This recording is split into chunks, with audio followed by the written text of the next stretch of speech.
Olá, meu nome é Clécia Queiroz, eu sou mulher negra, olhos negros, cabelos crespos encaracolados com cachos não muito apertados. Eu tenho uma boca carnuda, que tem quase sempre um sorriso largo no rosto e uso um batom vermelho. Atrás de mim tem uma parede branca com alguns quadros, máscaras e um corredor. Minha formação acadêmica é licenciatura em dança pela Universidade Federal da Bahia, sou mestre em artes pela Howard University nos Estados Unidos e doutora em difusão do conhecimento pela UFBA. Atualmente eu estou professora adjunta da Universidade Federal de Sergipe e, bem recentemente, professora do programa do mestrado profissional da UFBA, o PRODAN. Além de educadora da dança, eu sou também atriz e cantora. Eu peço licença para entrar no espaço de vocês para mediar mais um encontro do Seminário Brasil-África-Brasil, que faz parte da programação do Viva Dança Festival Internacional, que acontece este ano entre os dias 29 de abril e 8 de maio de 2022, em formato híbrido e gratuito. Dirigido por Cristina Castro, que também é curadora, o Viva Dança é um dos mais importantes festivais de dança do Brasil e, em 2022, completa 15 anos de programações intensas, com espetáculos nacionais e internacionais, workshops, residências artísticas e mesas redondas. O Viva Dança tem apoio financeiro do Governo do Estado, através do Fundo de Cultura, Secretaria da Fazenda e Secretaria de Cultura do Estado da Bahia. Este seminário entra na programação do Viva Dança para ampliar as relações entre Brasil e África, estimuladas pelo festival desde 2012, quando passou a receber diversos artistas africanos para espetáculos, encontros e workshops. Em 2021, o Viva Dança inaugurou a ação Conexão África, com o intuito de fomentar o diálogo entre os artistas africanos e público brasileiro. A principal atividade foi um encontro online que reuniu curadores de festivais africanos de Burkina Faso, Moçambique, Marrocos, Madagascar, Gabão e Senegal, com a participação de uma das mais importantes coreógrafas do mundo, considerada a mãe da dança africana contemporânea, Germaine Acogny, do Senegal.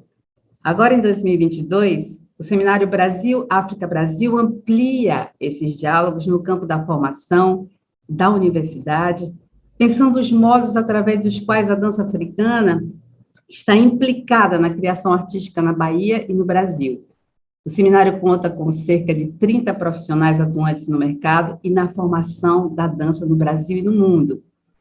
Os vídeos de todas as mesas do seminário serão transmitidos de forma gratuita no canal do Viva Dança no YouTube, onde permanecerão hospedados para consultas futuras de todos os artistas e pesquisadores que se interessem pelas relações África-Brasil a partir da dança. E nosso encontro de hoje tem como temática os processos plurais de formação artística e cidadã.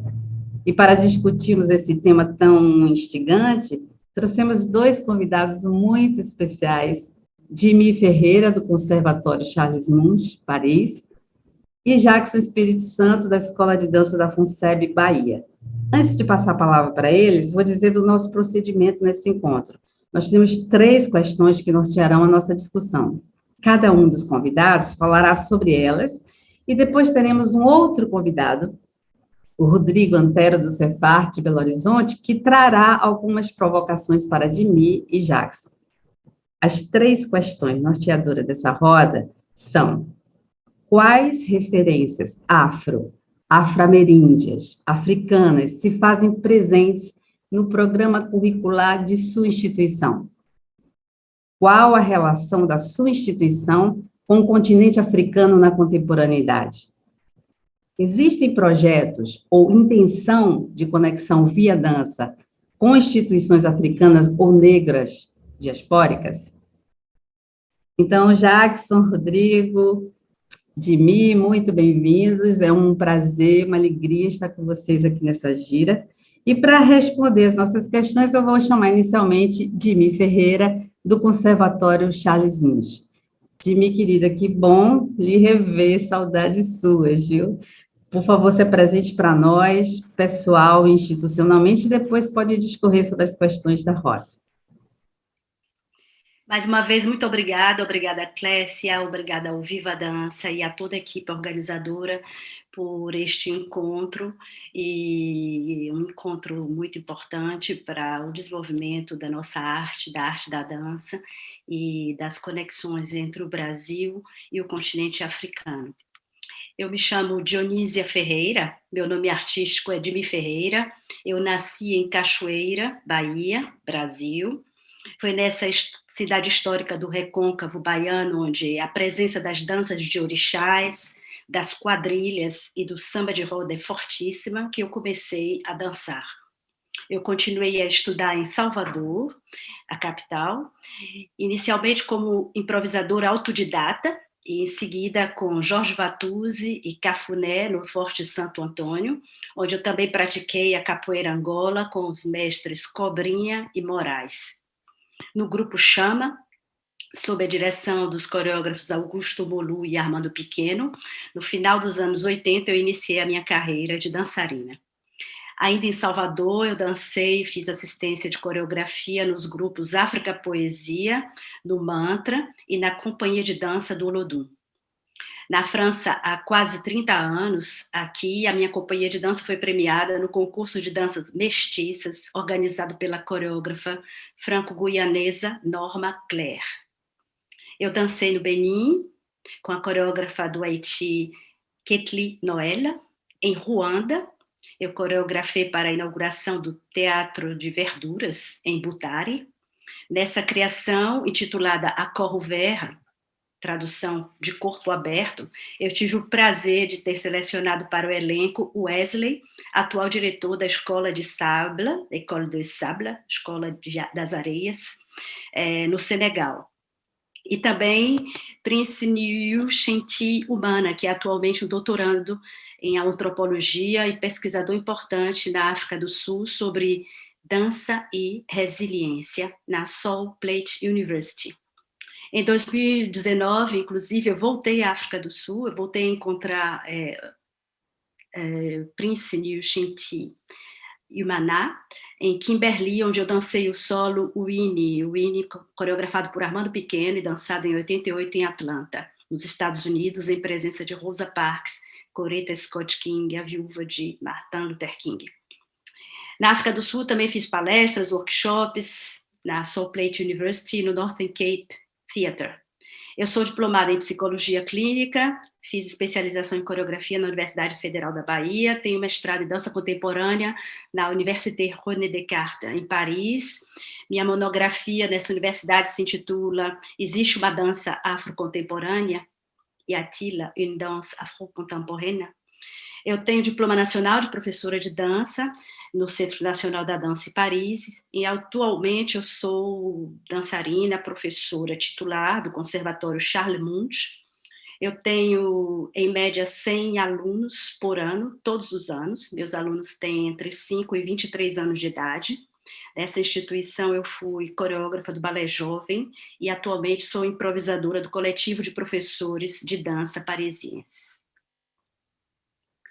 Eu passo a palavra a alguém mais.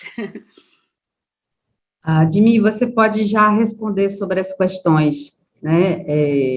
As questões nós tínhamos da mesa, e depois eu vou passar a palavra para a Jax, ok? Obrigada.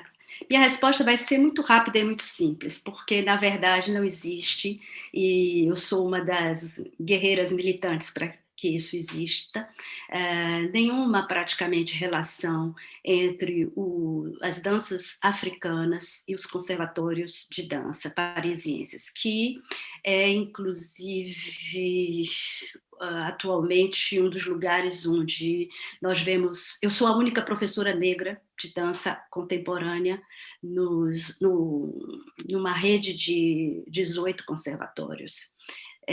A França sendo um país colonizador, um dos mais importantes, é impressionante de ver que entre a metade da África que foi colonizada pela França, as ilhas, as Antilhas e ilhas da Polinésia, etc., não exista nenhuma outra professora negra.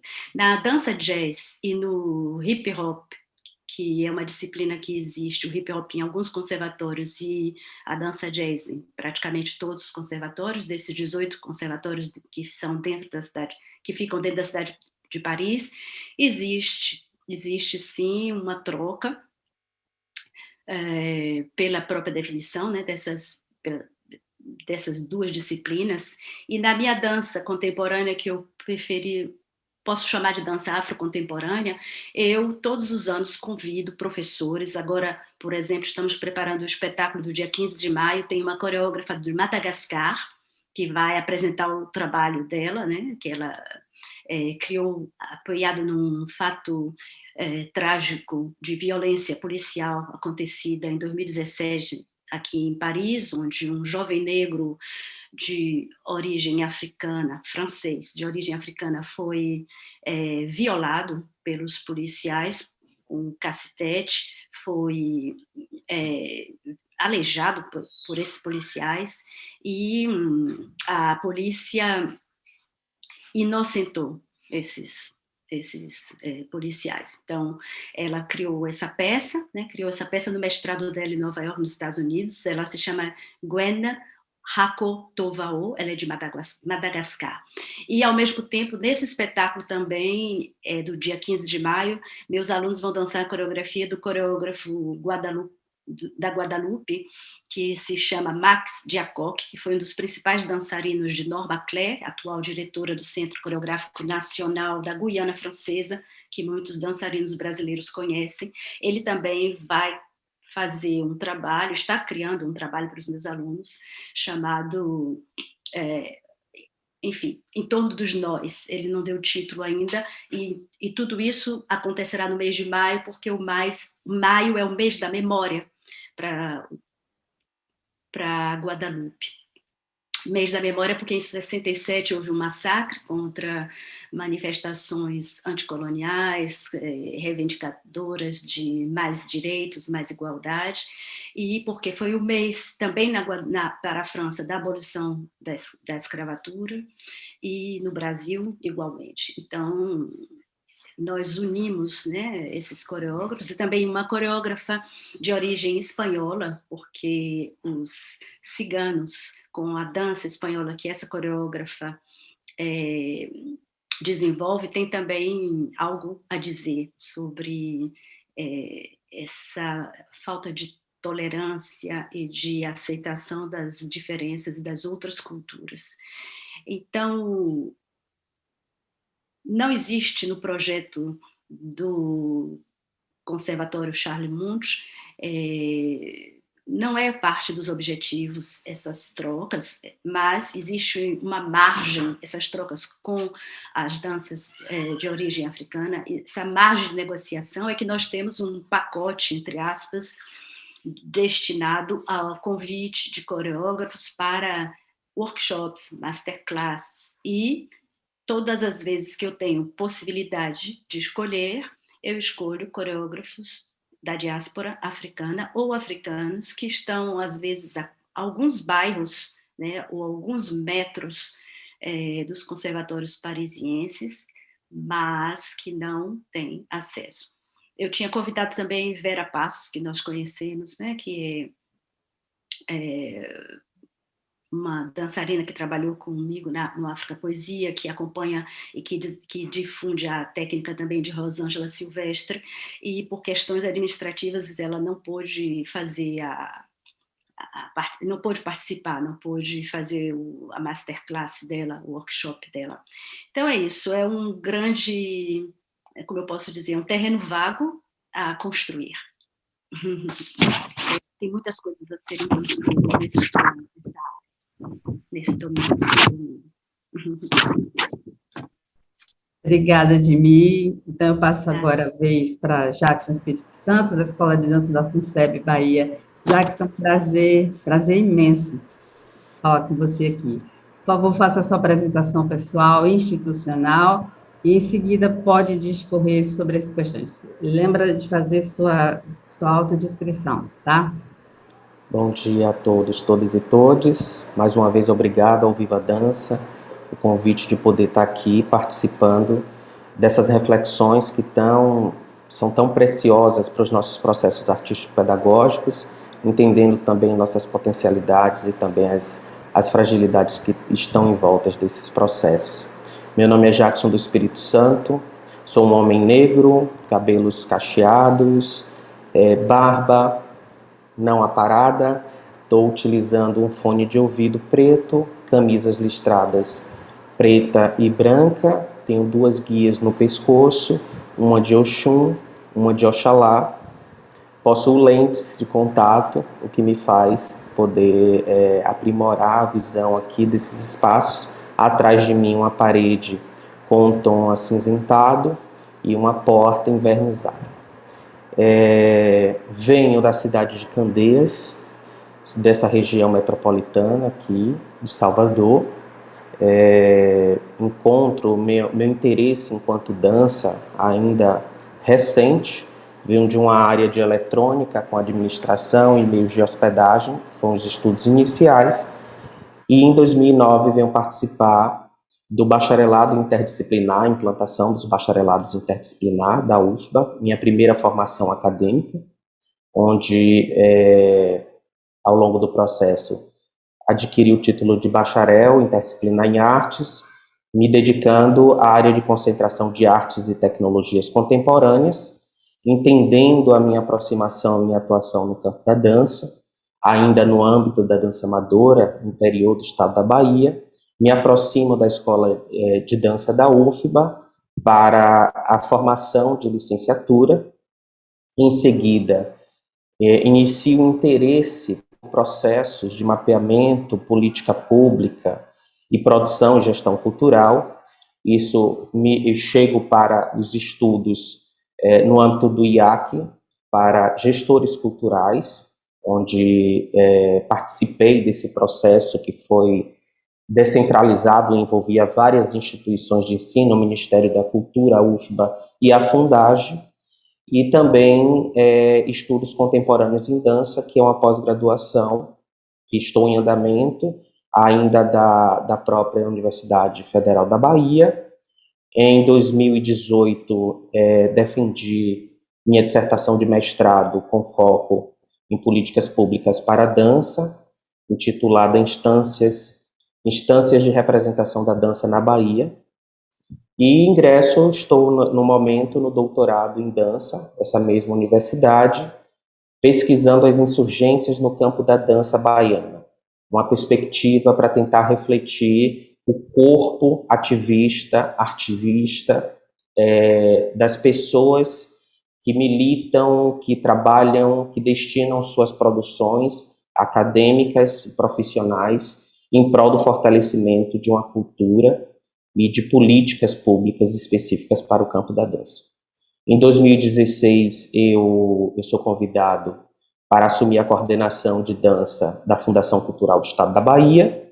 Em 2017, eu fui nomeado para a direção do Centro de Formação em Artes, que é a instituição hoje responsável pela Escola de Dança da FUNSEB. Então, nessa instituição, temos o papel político de formular, planejar e executar toda a política de formação em artes, pautada pela Fundação Cultural do Estado da Bahia, através da Secretaria de Cultura do Estado. E aí, hoje, temos 3 linguagens de atuação mais prioritárias, que são a dança, por conta da relação histórica da escola de dança, o curso de música e o curso de teatro.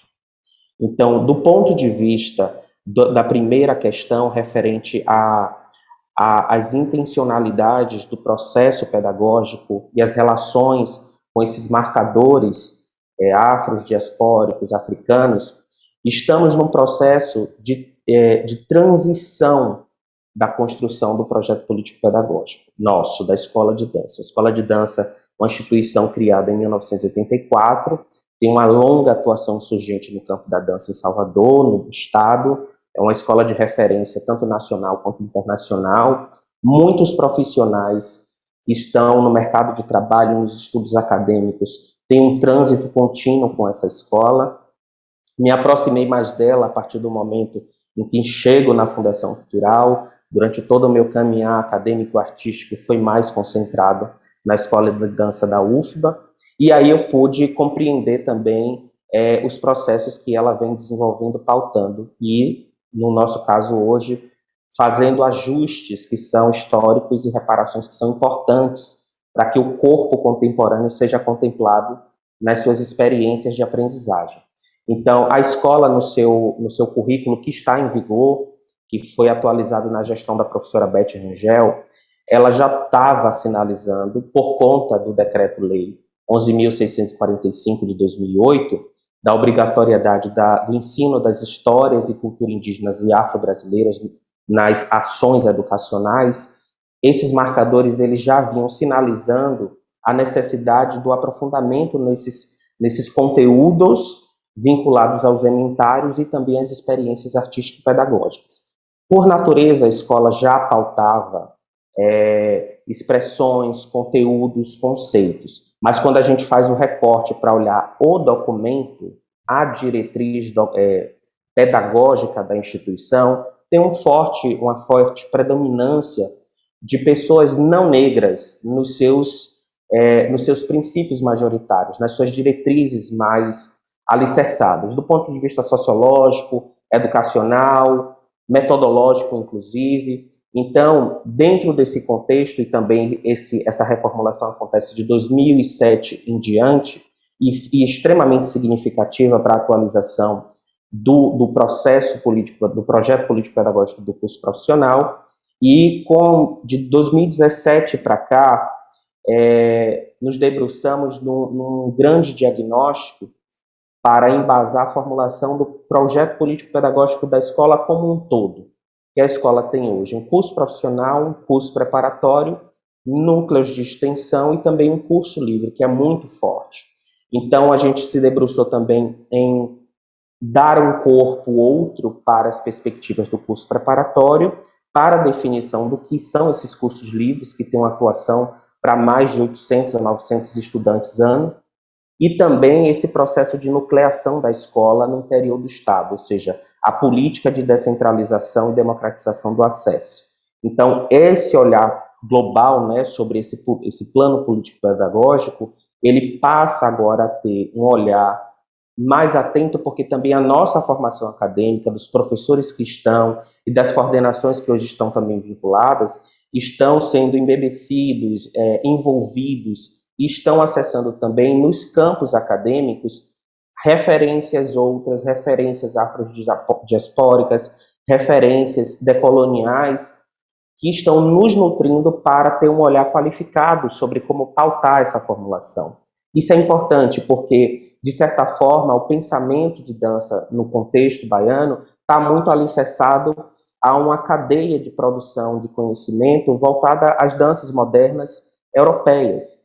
Então, inevitavelmente, essa experiência chega com forte adesão nos corpos, enfim, nas pessoas que transitaram nesses espaços. Então, nosso exercício hoje de atualização desse projeto político-pedagógico é um desafio, porque ao mesmo tempo que estamos nos aproximando enquanto pesquisadores, enquanto artistas e gestores, também estamos no mesmo processo de análise para constituir um documento. E aí a gente tem olhado para os nossos e olhado também para as potências que estão mais próximas desses referenciais. Então, enquanto saberes ancestrais, a gente tem lido bastante sobre Mãe Estela de Oxóssi, enquanto uma prática de escrevivência e de relações afetivas no campo literário, temos Conceição Evaristo, são pautas que são recorrentes hoje dos nossos encontros pedagógicos. Olhamos também para os nossos alicerces aqui da nossa dança afrodiaspórica e afrocontemporânea também, Mestre King, os atravessamentos e experiências de intercâmbio com Clyde Morgan. Temos também um olhar para uma relação múltipla das experiências que atravessam o contexto escolar. Então, Carla Cotirene, uma pesquisadora contemporânea, está defendendo um doutorado agora, onde ela pede para que a gente fique atento às práticas de interseccionalidades que atravessam o nosso fazer cotidiano e os corpos que estão nesses ambientes. Tivemos nesse mês, fizemos a jornada pedagógica e tivemos a honra de contar com a participação da pesquisadora e educadora Tiffany Odara, onde ela traz a perspectiva de olharmos para uma pedagogia da desobediência através da travestilização dos saberes, ou seja, é uma dobra no corpo de um pensamento pedagógico, de uma experiência de corpo dissidente também nesses ambientes. Marilza Oliveira, professora que também transitou nesse espaço, com suas pesquisas e poéticas relacionadas às danças, também com o viés voltado para a percepção dessa poiesis em volta de alguns arquétipos de orixás.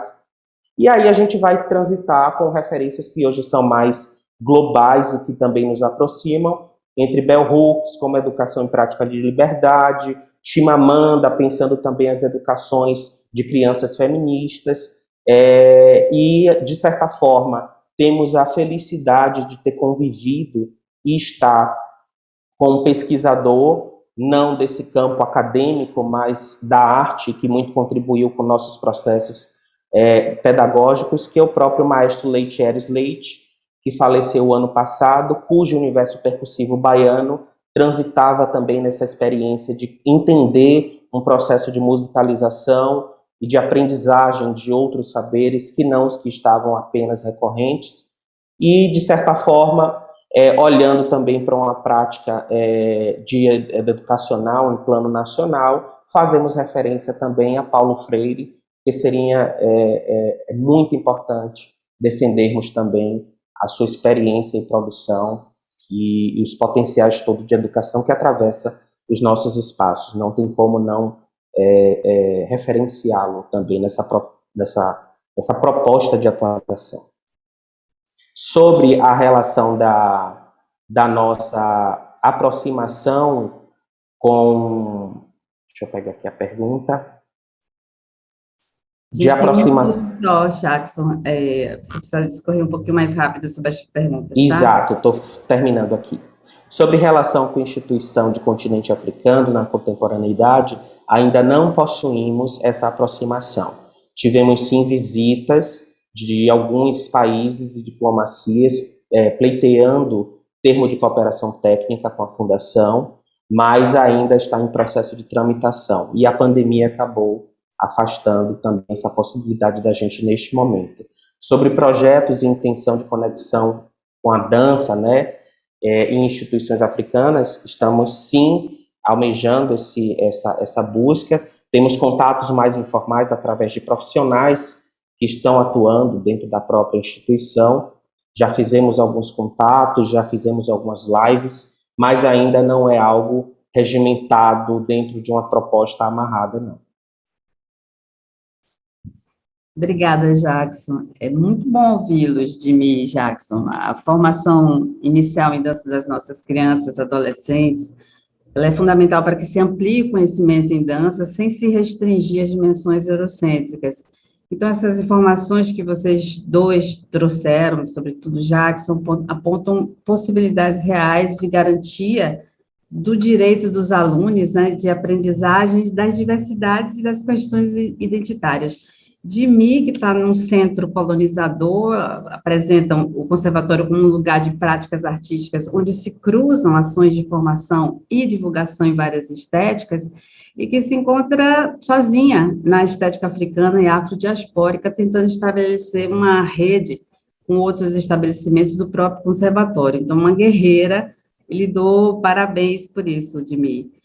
E, Jackson, eu conheço bem de perto a Escola de Dança da FUNSEB, porque eu fui coordenadora por 7 anos do curso preparatório, na gestão de professora Beth Rangel, entrei junto com ela em 2007, e a preocupação nossa sempre foi muito grande com as questões das matrizes africanas no currículo, tanto do preparatório como do profissional, e do curso livre também, e para isso a gente fez muitas mudanças, preparatório e no profissional, que você já falou aqui para a gente. É muito lindo saber que isso está tendo uma continuidade e uma preocupação de se estreitar ainda mais as relações que permitam difundir o conhecimento africano e afrodiaspórico.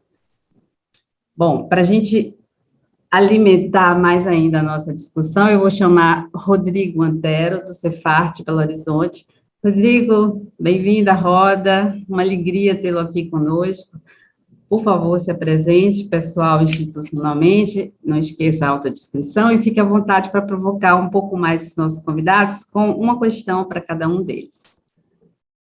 Olá, pessoal.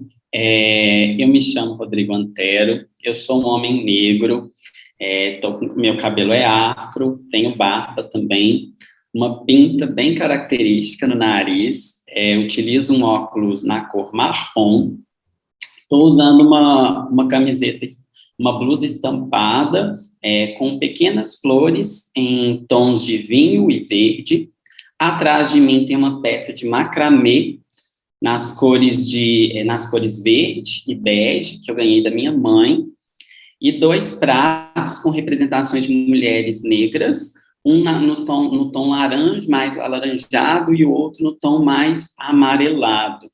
Bem, eu sou um artista independente, negro, aqui da cidade de Belo Horizonte, Minas Gerais.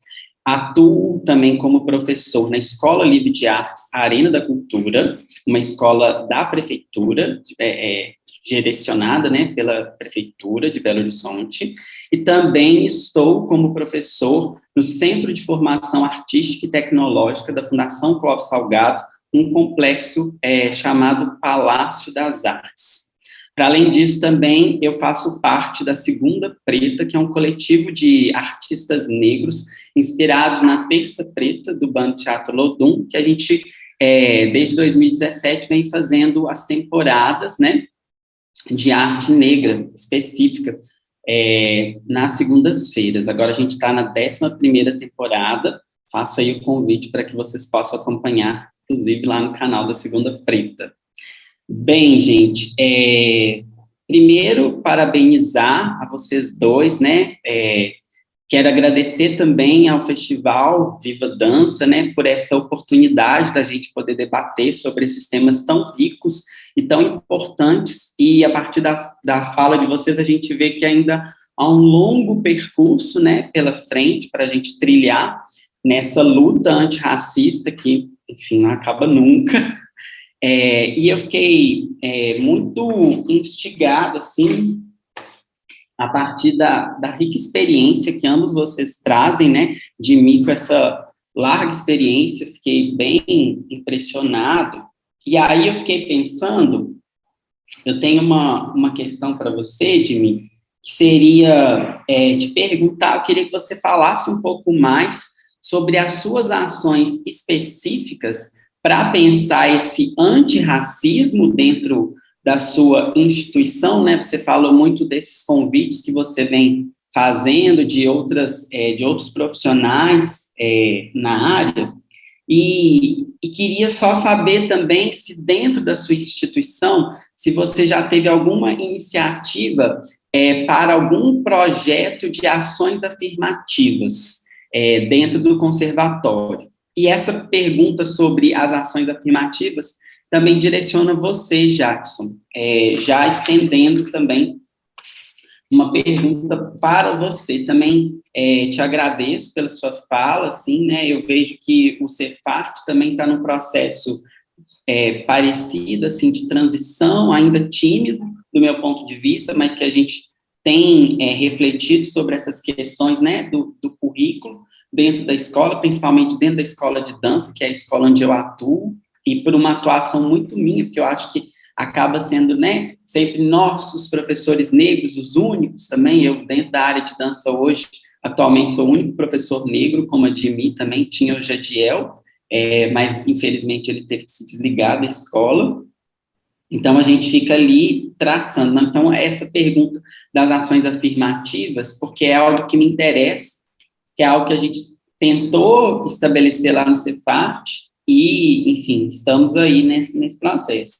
E para você especificamente, eu fiquei pensando assim, né, para além dessas políticas reparadoras que você disse que já estão iniciando, eu queria te perguntar como você percebe a adoção de políticas preventivas dentro da sua instituição para garantir a permanência dos estudantes negros que já estão, né? A gente sabe que a nossa história ela é muito estigmatizada, então muitas vezes a gente só escuta a história de que negros e negras vieram escravizados, mas nunca se fala, por exemplo, que houveram reis e rainhas em África. Então, ontem foi muito bonito, na Segunda Preta, uma artista, Yasmin, falando assim, né, do trabalho dela, que ela é uma rainha das águas. Então, eu queria te ouvir nesse sentido, assim, de quais políticas preventivas que estão reforçando a permanência desses estudantes negros aí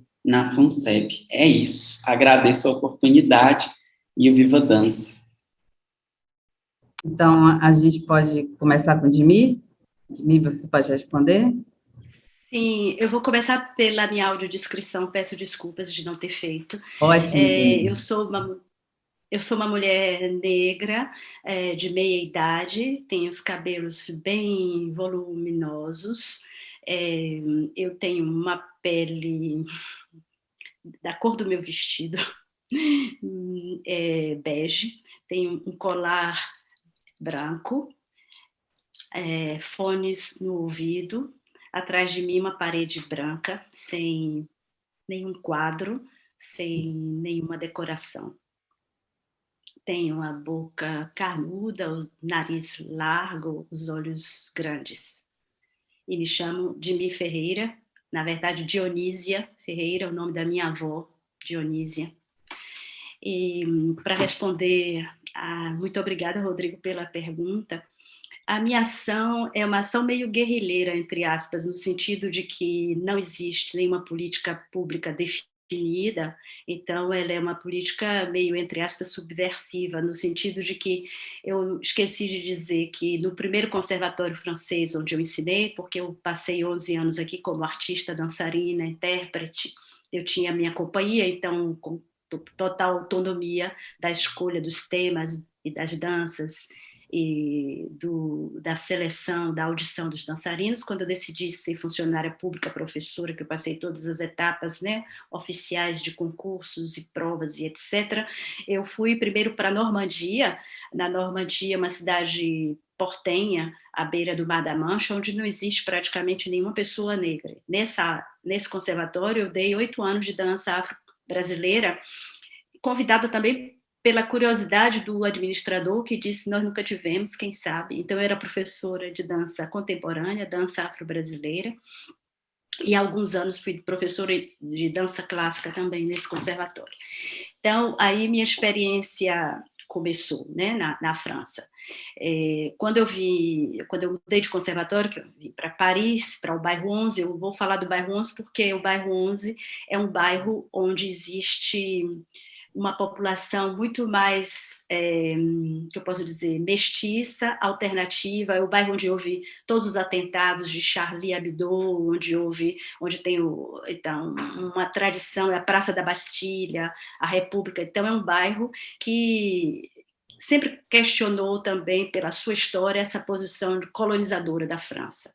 Então, eu vi que existia um espaço de uma margem, né, de abertura, no sentido de que eu poderia propor coisas. Então, eu estruturei e eu estruturo, mesmo tendo, não é livre, o ensino artístico na França não é, entre aspas, particular ou livre. Desde 5 anos de idade, os conservatórios são instituições públicas. O decreto e a carta que rege o nosso ensino, ela vem do Ministério da Cultura. Então, eu sei que há 11 anos de idade, há 15 anos de idade, há 21 anos de idade, eu vou receber a variação, a coreografia que eu transmito aos alunos para ver se eles passam de um nível para outro, o que é um limite e uma liberdade no sentido de que, se ele morar numa grande capital ou se ele for para uma cidade do interior, esse ritual de passagem, que foi essa coreografia imposta pelo Ministério, dá para ele a autonomia de continuar o estudo público, gratuito, de dança em qualquer lugar do país. Esse é um ponto positivo. Mas o professor tem uma autonomia na construção, e aí eu vou falar da política afirmativa que você falou, do seu currículo, é que, por exemplo, eu sei que entre 5 e 8 anos de idade eu quero que meus alunos tenham uma consciência rítmica, tenham uma capacidade de associar histórias, legendas a movimentos, eu quero que eles tenham capacidade de se exprimir oralmente e afinar a percepção deles também dessa maneira, de poder dizer o que eles viram, o que eles pensam, porque, um parênteses, nos conservatórios franceses, 90% dos alunos não vão ser dançarinos profissionais, vão ser advogados, engenheiros, médicos, professores, o público que conhece um pouco a arte, porque atravessou a arte, atravessou o corpo deles durante 15 anos, né? Eu tenho meus alunos mais ou menos durante 15 anos. Então, eu estabeleci por mim mesma um sistema onde, por exemplo, meus alunos entre 5 e 8 anos de idade, eles aprendem dança de Ogum, eles aprendem a dança de Omolu, eles aprendem a legenda, eles aprendem a dança de Oxum, eles sabem cantar, eles sabem a lenda e eles sabem improvisar a partir destes elementos. E eu estabeleci isso porque eu achava que era justamente, como eu sempre achei, era importante afirmar primeiro, de onde eu venho, e segundo, de onde essa cultura urbana desse bairro a qual eles pertencem vem também. Ontem, por exemplo, minhas alunas dançaram samba de roda, foi um espetáculo de dança e percussões brasileiras em associação com uma colega que é professora, ela de percussão, porque o conservatório tem que imaginar que é uma instituição onde existe 80 professores de música, 6 a 8 professores de dança, 4 a 5 professores de teatro. Então, a gente sempre faz coisas com os colegas da música.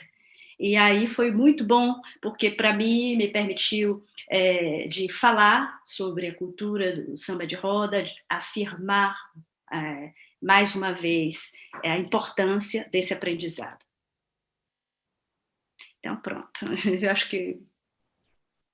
Então, agora a gente pode passar a palavra para Jackson, para responder a pergunta de Rodrigo.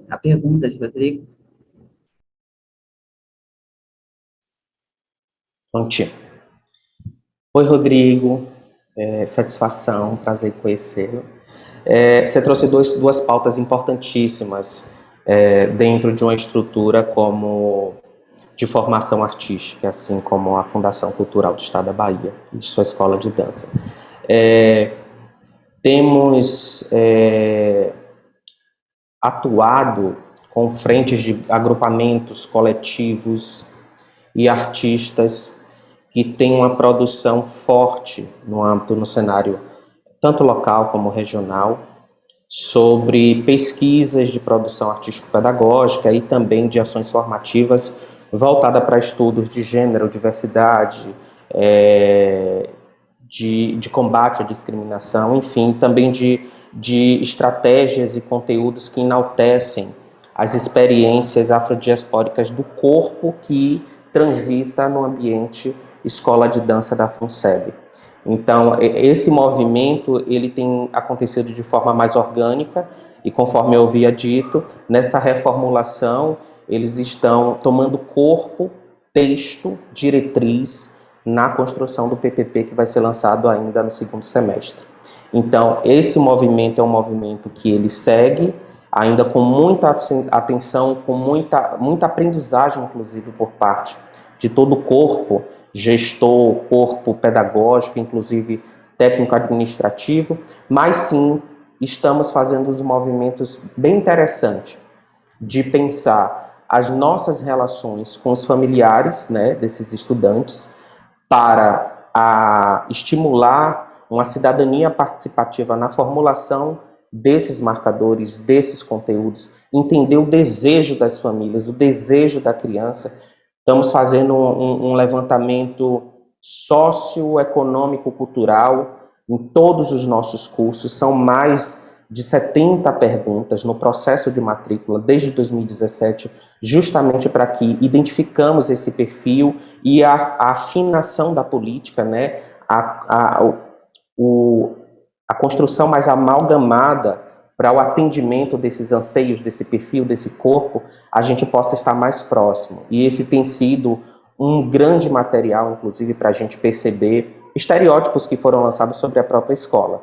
Então, havia um intuito que a escola só tinha um tipo de perfil de estudante, de extrema vulnerabilidade.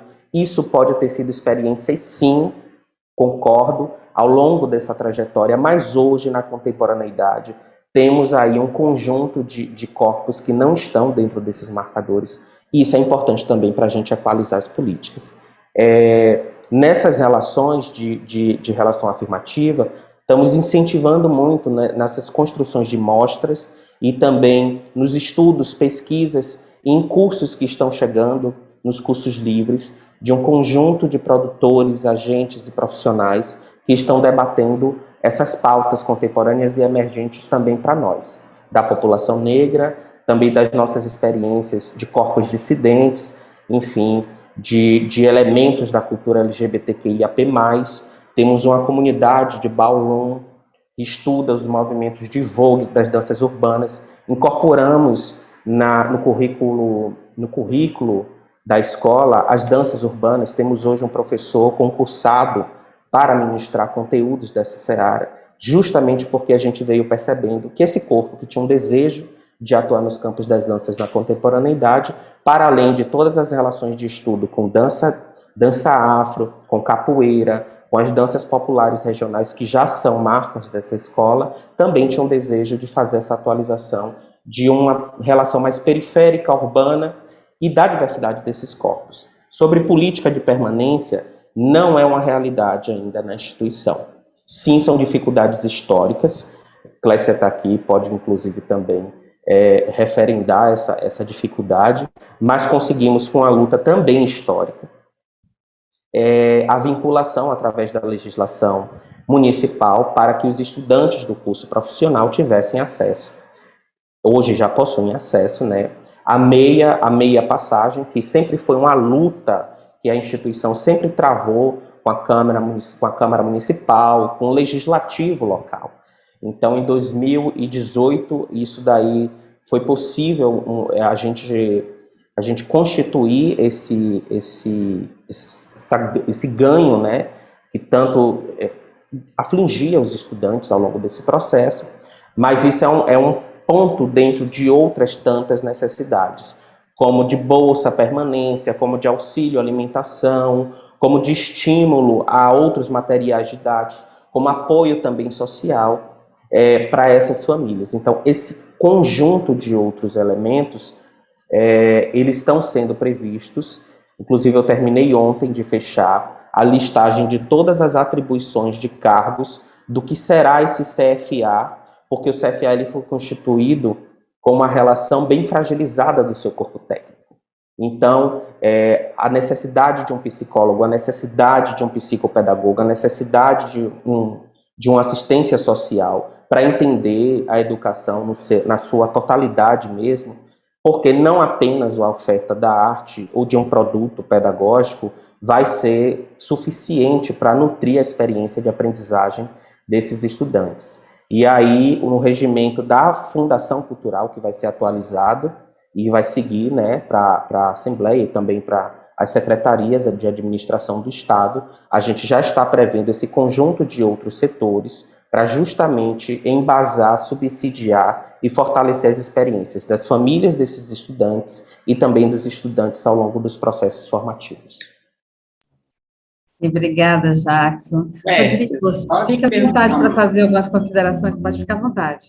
Ótimo. Eu só queria saber, Edmir, no conservatório, que você falou, né, que atende 100 estudantes, mais ou menos, se tem alguns estudantes, se tem estudantes negros, assim, né, eu fiquei com essa dúvida, assim, e queria agradecer vocês mesmo, assim, que eu acho que essa roda aqui, agradecer a Clécia também, eu acho que, nossa, gente, muito aprendizado aqui hoje, viu? Eu também estou nessa luta aqui e acho que essa troca que a gente está fazendo aqui, ela é fundamental, só nos fortalece, assim. Agradeço também ao Rui Moreira, que foi quem me fez o convite aí, super importante, militante aí, né, no nosso país, assim. Agradeço.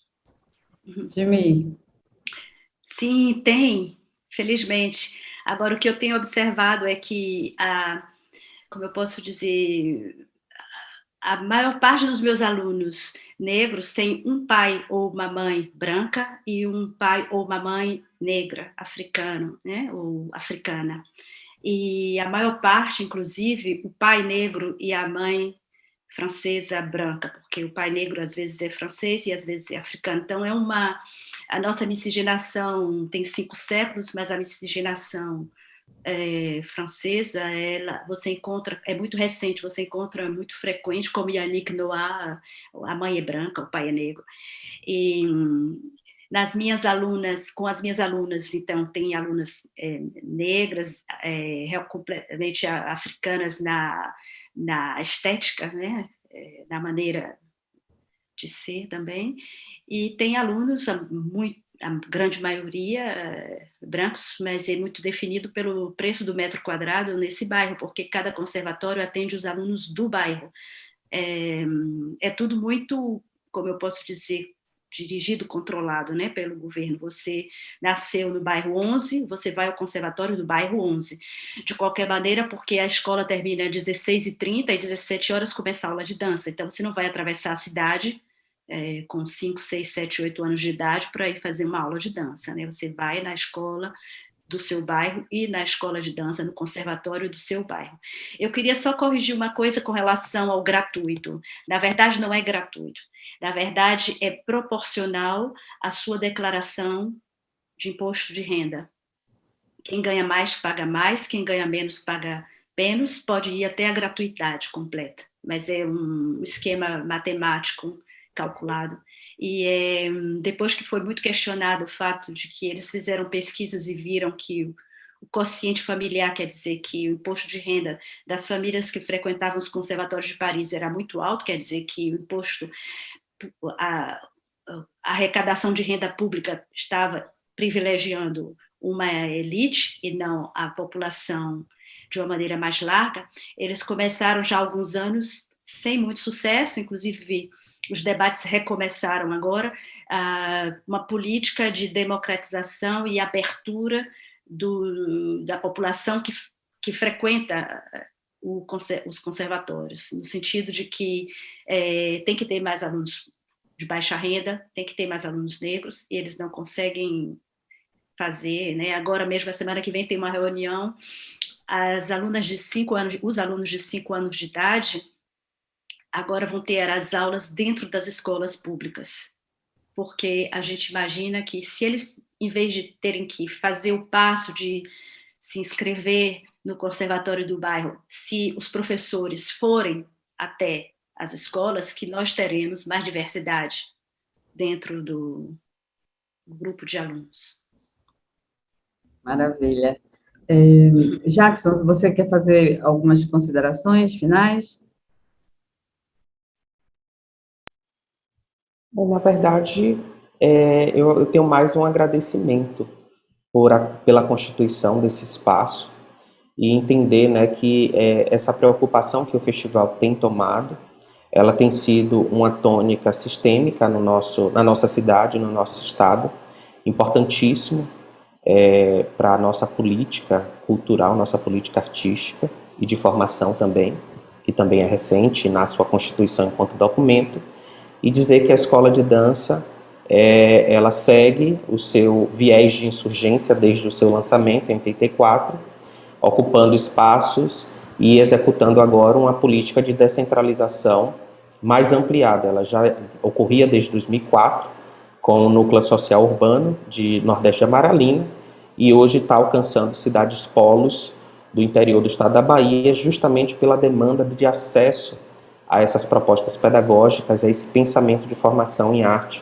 para o campo da dança. Então, temos hoje um núcleo em Luiz Eduardo Magalhães, que tinha aproximadamente 500 estudantes, e estamos em processo também para implantar outros núcleos na região metropolitana, para que seja possível as pessoas, assim como eu, que morava em Candeias, mas não transitava por Salvador na minha época de formação, poder acessar essas experiências de uma estrutura como essa da Escola de Dança da FUNSEB. Jimmy, você respondeu a Rodrigo, mas se você quiser fazer as suas últimas considerações.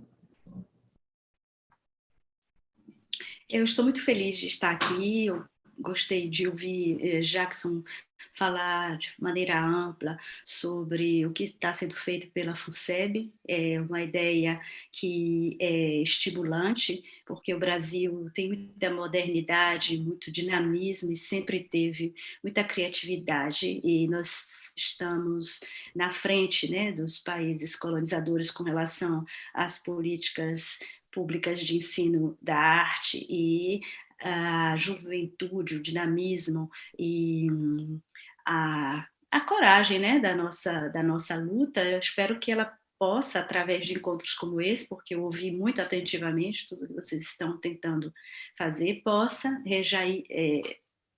possa nos influenciar aqui também, né? Então é isso. E se eu tiver ainda tempo, eu gostaria de fazer uma pergunta, porque todos os anos eu vou a Salvador e eu sempre troco muito com a Escola de Dança Contemporânea, e eu estava fazendo um trabalho, Nós Somos Marielle, com dança. Uma parte da dança era a dança de Yansan, e a diretora da escola me falou da dificuldade que ela está tendo atualmente com os pais de alunos, por causa dos evangélicos, com o trabalho em torno de dança dos orixás nas escolas de dança. Eu queria saber se você sente essa pressão, né, da expansão e da lavagem cerebral feita pelos evangélicos atualmente no país, com relação ao ensino da dança dos orixás. Desculpe, mas foi... Essa é uma pergunta para Jackson? Sim, não? Isso, pode responder. Jimmy, eles são extremamente, os familiares que têm uma atuação, uma experiência pentecostal, a gente tem uma diversidade também dessas experiências. Quem busca a escola de dança, de certa forma, já conhece a sua tônica estética, conceitual, expressiva também. Porque a escola ela tem uma marca identitária muito forte dentro do Estado. Então, num primeiro momento, o desejo de participar dessa ação formativa, ele vem tímido, começa, assim, a ter, como qualquer outro agrupamento, tensionamentos na perspectiva de controlar ou de tentar influenciar algumas experiências, mas com a nossa política de aproximação forte, com os papos com os familiares mensais, assim, de encontros. A gente sempre vem trazendo, né, a experiência histórica dessa instituição, que faz dela ser o que é, e que justamente é por conta disso que esses familiares se aproximam dessa instituição. E aí a gente vai fazendo um trabalho forte de desenvolvimento social, através de práticas, de oficinas, de seminários, de debates. Isso é constante, a gente não pode parar porque existe um fluxo rotativo grande de familiares dentro dessas instituições. Então, com isso, é esse diálogo que tem equacionado e tem, de certa forma, até evitado qualquer atitude mais drástica, referente à tentativa de impor um conceito ou uma experiência religiosa. Então, pelo contrário, tivemos essa preocupação quando a gente chegou em Luiz Eduardo Magalhães, que é uma cidade do sudoeste baiano, próximo a Brasília, inclusive, 16 horas de Salvador, e lá existe uma cultura forte europeia, porque foi fundada por sulistas que estão trabalhando na agropecuária local. E aí, o medo das pessoas em participar das aulas de danças populares e dança afro. Então, numa primeira rodada de conversa, existiu esse movimento, os gestores locais preocupados de como a gente ia chegar, que tipo de música, o que é que essa música quer falar, o que é que vocês estão trazendo. Tinha todo um pensamento que aí a gente foi fazendo uma mediação pedagógica intensa, através de conversas e dinâmicas, justamente para apresentar para eles que sim, existe conteúdos que são do cerne mesmo da proposta pedagógica, e que o município, quando pautou a implantação desse núcleo lá, ele estava, inclusive, tensionando essas experiências culturais locais. Mas quando a criança e os estudantes participaram do processo, isso tudo caiu por terra. Inclusive os professores que têm uma experiência forte pentecostal nem queriam participar das aulas de balé clássico ou dança contemporânea. Eles queriam participar das danças afro-brasileiras e de capoeira e de danças populares. Isso foi bom para a gente também enquanto experiência pedagógica. Depois eles retornaram para a sede para também experienciar isso na sua totalidade dentro dos 3 turnos da escola. E aí, óbvio, que quebra os paradigmas. Isso é um trabalho, sim, forte, que a gente vem desenvolvendo, justamente para que isso não seja uma problemática na contemporaneidade. Jimmy, completando só o que Jackson falou, eu vivi a primeira experiência da dança afro na escola para crianças e adolescentes. Então, quando eu estava lá, 6 meses depois de criar uma intimidade com as mães muito forte, me aproximei delas. Depois desses 6 meses, a gente disse que ia mudar o ingresso das crianças na escola, eles entravam aprendendo ginástica rítmica. Então, eu disse, não tem nenhum sentido, vamos entrar com uma coisa que a gente chamou de brincantes, e a partir daí, eles estavam tendo contato com a dança popular. E para as meninas que deveriam iniciar o balé, a gente começou a colocar a dança afro. E os pais, as mães, eles vieram até mim e diziam, vamos tirar nossas escolas daqui. Eu falava, olha, tem essa lei 10.639, a gente precisa obedecer essa lei. Vou ficar muito triste, porque eu adoro suas filhas dançando, às vezes nem conhecia a filha, mas dizia que adorava e tudo mais. E que isso daí, eu convidava eles para que assistissem às aulas. E as crianças chegavam na minha mesa e diziam, tia, vamos trocar, eu não quero fazer dança do diabo. Eu falava, olha, vocês ainda não começaram com a dança do diabo, tenham calma, vamos ver, isso não é dança do diabo. Se vocês acharem que é ruim, depois vocês me falam. E cada vez que eles faziam as aulas, vinham, Pro, muito obrigada por essa dança maravilhosa. E assim a gente foi conquistando as mães, a gente tinha um espetáculo que se chamava A Força que Mora na Água, que era sobre o Xum. Nós começamos a dar aula para os pais, para as mães, né? Elas se interessaram pelo workshop e depois terminou que a dança afro virou o carro-chefe, né, Jax? As pessoas vêm para a Bahia para poder vivenciar isso. Então, é uma coisa de negociação, como o Jackson falou aí, é negociação pedagógica, e isso daqui tem um bom resultado. Bom, gente, a gente está chegando ao final dessa roda aqui de compartilhamentos incrível também, concordo com o Rodrigo, uma roda de muito aprendizado. Eu queria ressaltar a importância de espaços de formação como os do Conservatório e da FUSEB também, que estabelecem relações com o conhecimento africano e afrodiaspórico, o Conservatório através de DIMI, né, e esses espaços são espaços de sociabilidade também, de celebração, de afetividade, em que os fazeres artísticos são noções de autorrepresentação de si, da existência, de escolhas, de processos criativos que permitem a presentificação do passado, numa ousadia mesmo de desejar outro futuro. E a preservação e difusão desses espaços permite uma conexão com nossos antepassados e atualiza os anseios por melhores dias. Então, quero agradecer muitíssimo a Admir Ferreira, a Jackson Espírito Santo, a Rodrigo Antero pela presença, pela apresentação, disponibilidade e por tantas reflexões importantes. Muitíssimo obrigada. Agradecer também a Rui Moreira, a Cristina Castro, pelo convite para estar nessa mediando essa discussão maravilhosa.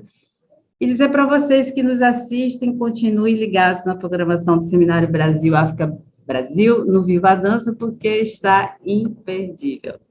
Muito obrigada.